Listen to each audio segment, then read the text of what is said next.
We're here with Brett Glass, Jonathan Alder, 7-0 going into week 8 and taking on London in a big rivalry game. And Coach, I appreciate you making time for me today and joining us here with Storied Rivals. And you've had an outstanding season to this point, and you've got no bigger game on your schedule than this one here with London. Both teams are 7-0, so that adds just an extra layer of importance to this one. But I mean, talk to me about the season to this point, though, leading up to this game. And you guys are playing some outstanding football. You're 7-0. And last week against Urbana, maybe almost gave that one away. You had a couple fumbles late that almost gave them the win. And you guys had a great defensive stand in the final minute there. But you guys are 7-0 and playing outstanding. Yeah, it's been a good year so far. Our kids have been playing really hard. A couple different games. The Urbana game, Columbus Academy game, and Bloom Carroll. We found ways to win. Almost found a way to lose last week. Sure. But our kids are doing a good job battling. We've had some lopsided games. We've had 3 really close ones, and those are going to pay off in the long run, having us compete.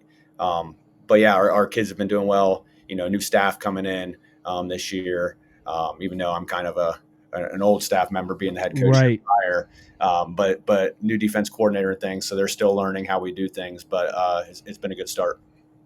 What's that been like for you? Obviously, you're experiencing tremendous success. Your first season back with the program, but you were with the program a number of years ago, as you mentioned.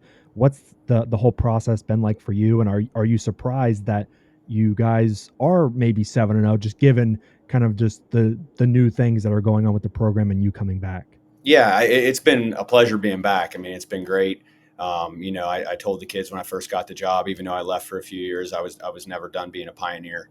We Hmm. still lived in the community and all those things, and my kids were going to go to school here regardless of where I was coaching and all those things. And it just worked out for me to have the opportunity to come back. But not really surprised, to be honest with you. In the off season, I saw our kids work. I knew we had coming back. And the kids have kind of proven that to me that I expected to be 7-0 going in here. I'm not gonna lie to you. So obviously that might sound a little arrogant or whatever, but I felt like we had the pieces to be a good football team. No, yeah, but you have to be confident and maybe a little arrogant in Yeah, order to be successful. yeah, So for sure. yeah. Now, talk to me about Cashton Wheeler, because anytime I look at a stat sheet every week, it seems like he is showing up in just every area of the box score. And I know last week, it maybe wasn't his best game, but it was still a great game. I mean, he's had some great games all year: 116 rushing yards, 51 receiving yards. He had a touchdown, he had an interception. He just makes plays on the offensive and defensive side of the ball. He scores touchdowns on both sides of the ball. And it just seems like week after week after week, he is just putting up numbers, but it's not so much the numbers, it's just plays that impact the game in winning ways for your team. Yeah, absolutely. This is his first year playing running back, and so that's been different for him. Carrying the ball, getting 20 or so touches a game. But he's our most electric skill player by far. I shouldn't say by far, but he's does really well with the ball in his hands. And we figured running back would be a way to get him the ball more. But he's our get out of jail free card. Whenever we need a big play, he's our guy to go to.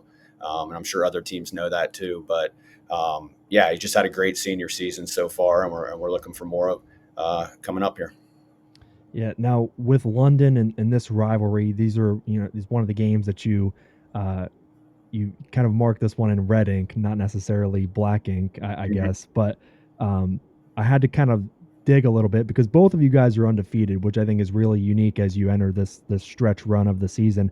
And I dug back and I saw that both of you guys were 5-0 entering your matchup back in 2020, and you actually played both 2 times that season, once in the playoffs. So there's a little bit of history there, I suppose. But obviously, 2020 was a weird year for everybody with COVID and everything. But for both of you to be 7-0 at this point, going into this rivalry game, how much importance does that add to this game, and I guess the level of urgency behind it? I think it adds a little bit, but I think more for the people on the outside. The kids Yeah, on the field and the coaches, I think, are just focused on this game tonight. I think Coach Cutler would probably tell you the same thing over there in London. Yeah, I think it adds more aura to the game, in the communities and the schools and all those things. But as far as us, I don't think. I think both teams could be 0-7, and I think both of us would approach this game the sure. same way. Yeah, no, leave it to media guys like me to Yeah, put, pressure on a game like this when, yeah. both of you are 7-0. But it certainly does just add to the Oh storyline yeah, a little bit, yeah, for 100%. sure.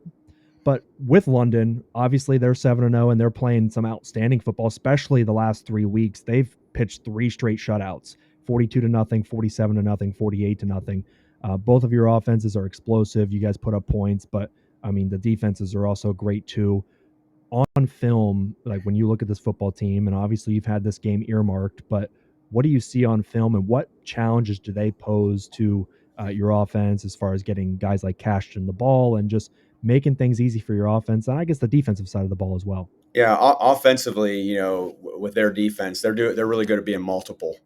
They do different things. If you turn on 3 different games, they're gonna do 3 different things schematically, which means to me they're really well coached. Their kids tackle well. They're big. They're physical. They run to the ball.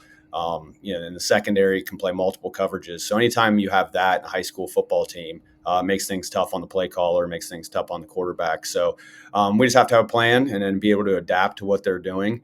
But I'm sure they'll have a plan to take number one out of the game, Cashton, um, Right.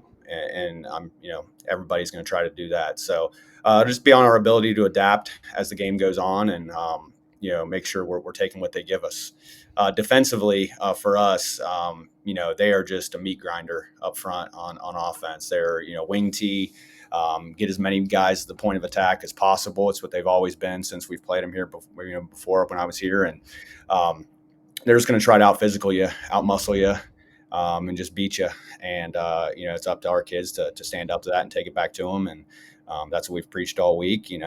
But yeah, just a different type of game defensively for us because of what they do. You don't see it a lot in high school football anymore. Sure. But overall, big, physical, tough. What London's always been, and we've got to match that tonight. Yeah, I've heard the term phone booth football, like especially when you're lining up against a team like that. You just put, both sides in a phone booth and just see if you can make open field tackles. And because I mean, like you said, they're super physical, and you've got to be on point defensively as far as making tackles. Mm-hmm. Yeah, for sure. We want to obviously get the guys on the ground and don't give up any big plays. And they've got a few running backs, a few different guys that can take it the distance. So we've got to be on point there. Yeah, no. With Cashton, obviously they're going to try to take him out of the game. How do you try to be creative in terms of getting him the ball? Is it motions? Is it just lining him up in different spots? Because obviously he can catch and he can run. How do you be diverse with your looks as far as trying to get him the football? Yeah, I mean, the great thing about running back is you can just hand it to him, to get him the Right. ball, and so we have that in our back pocket. It's not like he's a receiver and you have to worry about throwing it to him and that stuff. Sure. But yeah, for sure, move him around, use him in different situations, get him running pass patterns out of the backfield, um, things that stress the defense, and just finding ways where our matchups are, and not just for him but for all of our guys. But yeah, for sure, not letting them take our best offensive player out of the game, I think is a huge point here. If he were to line up, just say in the slot or something like that, does that because the defense has to account for where he is, does that kind of really open things up for the pass game a little bit? It could, depends on what their plan would be if we were to flex them out. I think anytime you put someone in a different position, lights start going off for the defense, and it Sure. might change what they're doing. But yeah, it could definitely open things up potentially in other areas. Yeah, well, it's going to be really fun to watch. I can't wait to see the result of this game tonight. Both teams 7-0 and the stretch run of the year, man. And it's great to see that you guys are playing some good football as well as them. So I'm looking forward to this rivalry, and I appreciate you hopping on here and talking ball, man, for 10 minutes. I'm glad that we got a chance to sit down and talk. And best of luck against London and the rest of the way, man. Yeah, I appreciate it. Thanks for having me.